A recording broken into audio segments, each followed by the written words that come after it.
Hi, what's up people? Welcome to another episode of Neil's Next Door. And today we are going to do a pretty much long-term review of the 2021 Kia Telluride EX Nightfall Edition. It's long-term because I just hit 30,000 miles. Actually, we're at 32,000 miles as of recording this video. We've had it for over a year now at this point, almost going on 2 years. As you guys know, I got the windows tinted, I got the roof wrapped in black.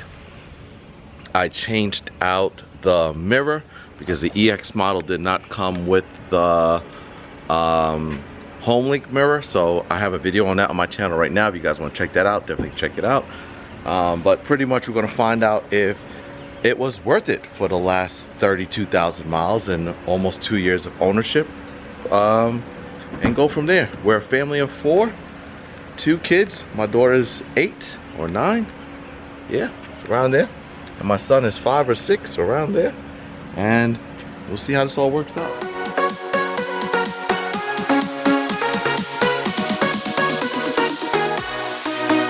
So this is the 2021 Kia Telluride.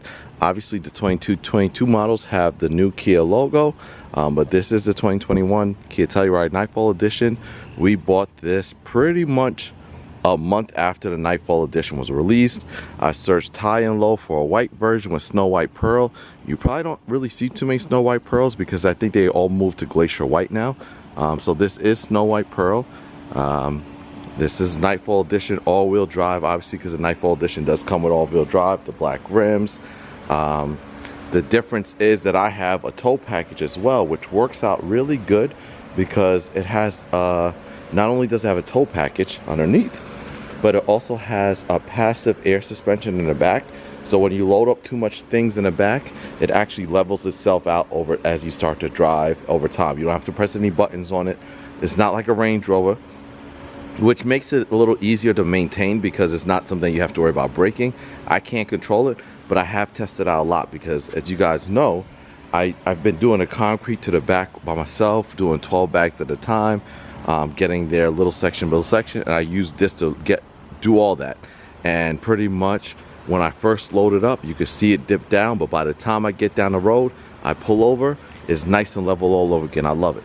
So if you are not even if you're towing, but if you plan on hauling people a lot on a regular basis, because I've seen other Tellurides on road trips, because I'm starting to see them more and more, you could definitely tell if somebody has the air suspension or not, because the dip in the back is kind of crazy. So if you are somebody that's going to travel with a full family, you definitely want to get the tow package, which was, I think, like an extra $1,500 for the tow package, which worked out well for us. I got the windows tinted myself. I also wrapped the roof in black, which I really recommend because now that there's more Tellurides on the road, is nice to have something that differentiates you from everyone else, and everybody kind of always turns their head still to kind of find out what's going on. Even when I go to the dealership for oil changes, they're like, what's different about your Telluride? Something looks different, and they can never really kind of figure it out, and it's literally just my roof is wrapped. But yeah, it's been a trooper. So during this ownership, when I first bought it, it had the old navigation system and infotainment system. I had to go ahead and actually update it myself, which took about maybe 3 hours to actually get done. But once I got it done, it was easy. Life was working because the navigation system sucked at first, to be honest with you. I used to try to put things in and it used to just sit there and search, but now the navigation is a lot better. I guess I can show you guys what that looks like. This is the new navigation system. It's pretty much the standard on most Kia products now. So this is an active map. This actually shows where you are at all times. It actually does have Android Auto, but pretty much here it is the navigation system, which actually works now. Before, it used to search for hours and it could never find what I'm looking for. But the radio, whoa, let me turn that down. So this is the radio, how it looks. It works out pretty well. So as you guys can see, I'm at 32,000 miles. Pretty much all highway miles. Shirell does use this as a daily driver, but it's pretty much just to go up the road. So this is mostly all highway miles. Now, smart cruise control is fantastic. I drove from Atlanta to Jacksonville, which is 5 hours. Once I got on 75, set my speed, it pretty much does everything for you. It speeds up, it slows down because it is an active smart cruise control. with lane keep assist and collision warning and forward. Like, you can determine how close you want to get to the next person, so that works out well. The kids love all the USB chargers. My daughter loves having her own climate control back here. We just have a regular sunroof because this is the EX model. You know, the kids do love being able to kind of have their own space. They have their own bucket seat. Sometimes they hop in the third row. And no matter what ends up happening on a road trips, because this is a road trip machine, you know, no one ever feels really cramped. Even the trunk space behind the third row is not too bad. We barely ever actually drop the third row. We've actually packed this car out with people, and everyone's been able to sit comfortably, so it's been fun. There's more than enough room back here for bags of groceries. Sherelle rarely ever lets the seat down, to be honest with you, and she does most of the grocery shopping. It's only if she has big boxes and stuff, or when I go to Home Depot, I'll drop the third row. But for the most part, you have more than enough space. Yeah, and this is our Kia Optima. So there you go. We are a Kia family. But yeah, it's been pretty straightforward.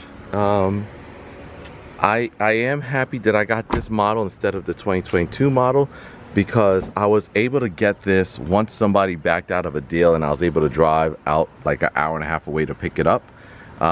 If we didn't and we had to order it, then more than likely we would have had to wait a couple months for it to come in. And then if we waited a couple months, there's a very good chance that I would have had that new logo, and that new logo is ugly. So it's been pretty decent. It's been fun. If you're looking to actually be like a highway cruiser, this is a must-have. Like, you have enough power, you have enough safety features. The smart cruise control work really well. The lane keep assist work really well. It's really good on gas. Especially for how big it is. So normally when I hit smart cruise control, I could average 32 miles per gallon, and I actually averaged that on my way to Florida. Sherelle, who has a stronger lead foot, who just walked out of the house, she averages like 18 miles per gallon because she just be cruising. But me, I hit on smart cruise control, and I'm able to kind of average about 32 miles per gallon. So that usually works out pretty well, and which is solid. Like I said, I turned on for 5.5 hours, and I touched the brake once the entire time, and I was just getting off of one highway into the next. But when I was riding out I-75, it pretty much did everything for me, and everything's good. It works well with the heat in Georgia. The AC works pretty well. It blows hot. It takes regular gas, which is a plus. And the gas tank is probably, I think, either 15 gallons or 16 gallons. It's getting expensive now to fill up. I think the last time I filled up was like $70, give or take. So it is getting up there with the rising gas prices, but for the most part, it's been pretty good. These headlights are serious though. Usually people flash us thinking that our high beams are on, but it's just our LED headlights that's on. And it does have an automatic high beam headlight, where pretty much what will end up happening is once you turn it on, it'll turn itself on and off based on incoming traffic. Sherelle uses it a lot, so that works out well. Now, what are the downsides to this? There are a few definitely downsides. One of the biggest downsides that I've found is this trim right here, all around. Most people on most forums have an issue with it, and it's because it's not like actually this satin finish. They actually kind of like spray painted or something like that. So even with hand washing this, I've hand washed this vehicle since we bought this car. Like, I've never taken this car wash, and even then it's still kind of like peeling off. So what I'm going to do is actually take it to the guy that wrapped my roof, and I'm gonna get those wrapped in black to kind of cover it up, and also wrap my side mirrors as well, just kind of that way it's not a waste. But yeah, this satin black thing, which is like you can kind of see it scratches very easy. It's just a terrible kind of thing. That's one thing. Also, this paint, as wonderful as the Snow White Pearl is, you guys can't see it now because it's pretty dark. It has like sparkles in it. It sucks. Like, it takes chips very easily. I should have known that based on how the Optima takes chips, but this takes chips really, really easy. So if you are going to get something like this, definitely think of getting like the clear vinyl wrap on top of it. I forgot what it's called, but yeah, I would wrap it. That way you could kind of make sure you protect yourself from any type of like rock chips and stuff like that that flies up. Now, if you are looking to be on the road, because Sherelle uses this when she travels to work, It's fantastic, man. You're never going to want more power. Now, if you want more power, definitely you're gonna need like a Dodge Durango or something like that. But you're never gonna need that. You never feel like the truck is like unstable. Like you could definitely hit 90 plus and not even feel that you're actually going 90 plus. Like sometimes you do have to watch yourself. And even with these wheels, these performance wheels, they are pretty decent and still kind of does a very good job limiting road noise. But if you don't have the music on, you definitely hear it. So like the front glass is laminated, but these side windows, you do kind of start to hear the noise kind of creep into the cabin, which isn't too bad. And go from there. But yeah, it's been a solid purchase. Now the main question is, if I had the opportunity again, would I buy it again? Because, you know, especially in this market now, they're probably gonna be a markup. So there's a bunch of Palisades on the road, and which I loved when we bought this. We can drive for like 3 months before we seen another Telluride. Now we drive back and forth to, COVID's over. We're driving back and forth to Florida a lot. We're starting to see them more on the road, which is not too bad, but it's not like you drive a Ford Explorer where you see Ford Explorers or Dodge Durango and you'd see them all the time on the road. It's a lot more, you know, subtle. You know, there's definitely a lot more Palisades on the road, which I love the interior of the Palisade. I just hate the exterior of the Palisade. So if you are in the market of a Kia Telluride, I definitely recommend getting it. Even if you have to do a little bit of markup for it, it is something where I think you're gonna own the value. Like I have had no issues with it whatsoever. Yeah, cosmetically, this thing sucks right here. Is it the end of the world? No. I've read on forums that you can take it to the dealership and they'll replace it like one time for free. Be honest with you, I really don't feel like going through all that, so I might just pay to get them all wrapped in a gloss black to match the roof and call it a day. And that's up to you. You know, that's the choice you have to make. But pretty much, it is really solid. And this is just the EX version. If I had the option again, I would go with an SX and spend a little extra money for the added features like the memory seats, because the EX version in the 2021 model does not have memory seats for the EX. So Shirell and I always have to consistently adjust the seats based on who's driving for the day, which doesn't matter too much because she's primary driver, but every once in a while it does become a pain. So there's that. Another thing that is different is I had to buy my HomeLink garage separately, which was like $200 something, which it was more convenience than anything else. And it's all right, it is what it is. That's kind of one of those things. You could have the garage remote if that's okay with you. To me, it was more one of those things where more convenience. But yeah, you gotta live in, you gotta do what's best for you in that sense. Maintenance wise, in the last, pretty much just normal maintenance, just regular oil changes on a consistent basis, and that's really about it. My back tire, I'm gonna have to get checked out because I do lose air pressure in the same back tire a lot. I don't know if it's a change of temperature or what it is, or maybe the gauge is off, but I am going to put air in it today, and when I get an oil change, I'm going to have them look at the tire just to make sure everything's good to go from there. And they also dropped the price at the Kia dealership on the synthetic oil changes. When I used to get oil changes, like the first two was like $100 something. I used to walk out the door. Now I'm back to a normal like $60 something.